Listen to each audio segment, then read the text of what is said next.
welcome back. So today we're going to talk about thoughts and how we can change them. And a lot of people really get upset when I talk about thoughts. And it's because I don't think you as a viewer are in control of your thoughts. Now, it's taken me 28 years to finally understand the true potency of those words. Your thoughts create your reality.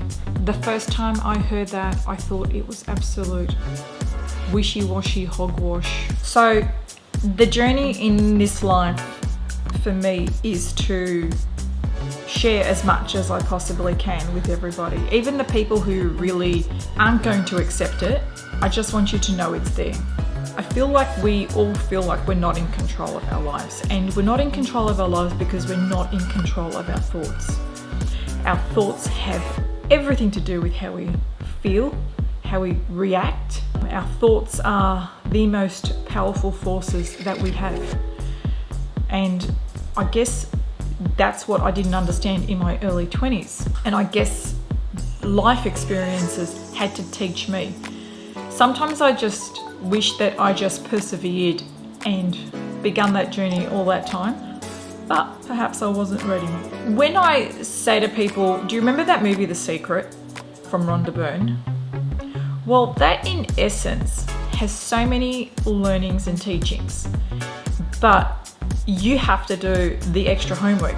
That is like a guide. I watch it all the time.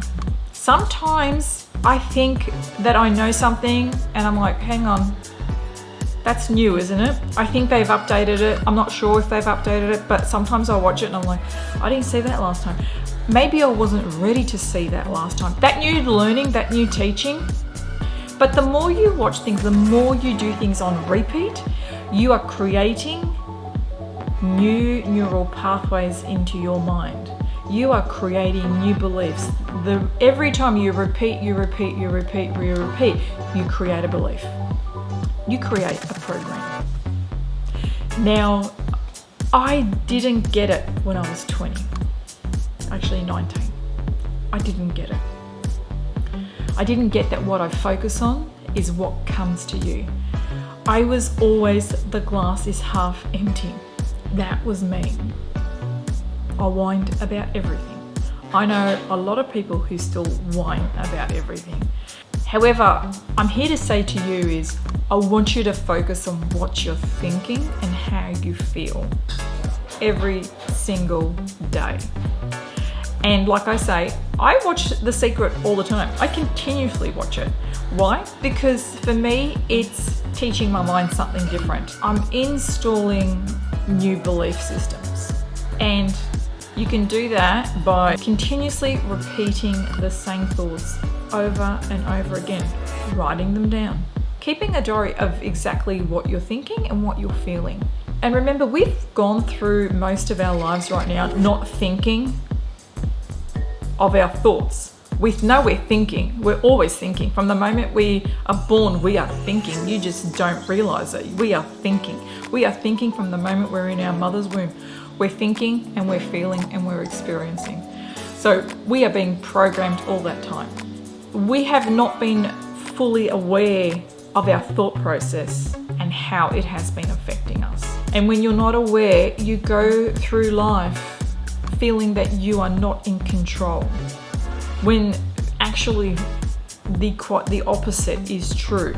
It is the moment that you start to become aware of your thoughts, the moment that you start learning to change your thoughts, the moment that you begin to change the way you feel about things, the way that you can let go so easily of all the negatives that are happening in the world, that are happening around you, that are happening in your life. The moment you let that go and stop that from defining who you are, you have complete freedom and you are in control of your thoughts and your emotions. There is an old adage that says you reap what you sow. Your mind is a fertile garden. If you feed it shit, you're going to get shit. That is as blunt as I can put it. Remember, I'm raw and unfiltered. I am not going to sugarcoat these almonds for you. Okay? I'm not sugarcoating it. When I said your mind is like this fertile garden, your thoughts are the seeds that you plant in that garden. So it's up to you what thoughts you're going to plant, what seeds you're going to sow. You reap what you sow. That is the simplest way of saying it. So the awareness of knowing what you're feeling, knowing what you're thinking, and changing it. Change it for the better. Well, I mean, what are your options? You can either be cranky and pissed off and angry for the rest of the day, for the rest of the week, for the rest of the month, for the rest of the year, because something happened to you that's really annoyed you, and that's just snowballed out of complete control, and you're letting those emotions rule your life. I mean, seriously, life, ladies and gentlemen, is way too fucking short to be angry. Because you know that anger, you're the one who's holding it. If you have every intention of directing at someone else, they're not getting it. And even if they do, you're the one who's holding on to that anger. They're getting on with their lives. It's like I said to someone very dear to me after a life-threatening surgery. You know, everything changed. And I said to them, do you know what? You almost died. And you almost died because of this stress and this resentment and that anger. And at the end of the day, you could have died. And these other people wouldn't have given two flying fucks whether you lived or died. So at the end of the day, the only person living your life is you. You have to make the conscious choice of how you want to live it, of whether you want it to be an incredible life or a mediocre life. The life that you're living, you're the one who's experiencing it. You're the one who's going through it. But you're the one who is ultimately in control. This has been your painting, your masterpiece. And if you don't like it, you change it. Change your masterpiece. Do not let any external circumstances create it for you. Don't hand that power over to anything that's externally going on in the world, in your life, in your family, in your friends, in your children, in your spouses.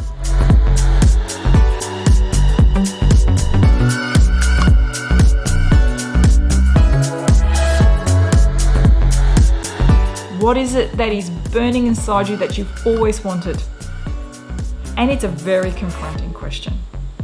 So at the end of the day, I'm going to ask you right now, what do you want? If you want a garden that is flourishing, that is abundant, that is green, that is colourful, that is edible, that is full of flowers, it is beautiful, plant those seeds. Change those thoughts. You don't have to plant weeds. But if you do have weeds, guess what? Rip them out. Get in there, stick your hands in the dirt and rip out those weeds. Throw them out. Every now and then you're going to have to do some weeding. Every gardener knows that. So do the weeding, do the pruning, plant the most magnificent garden of your mind, and you shall reap what you sow.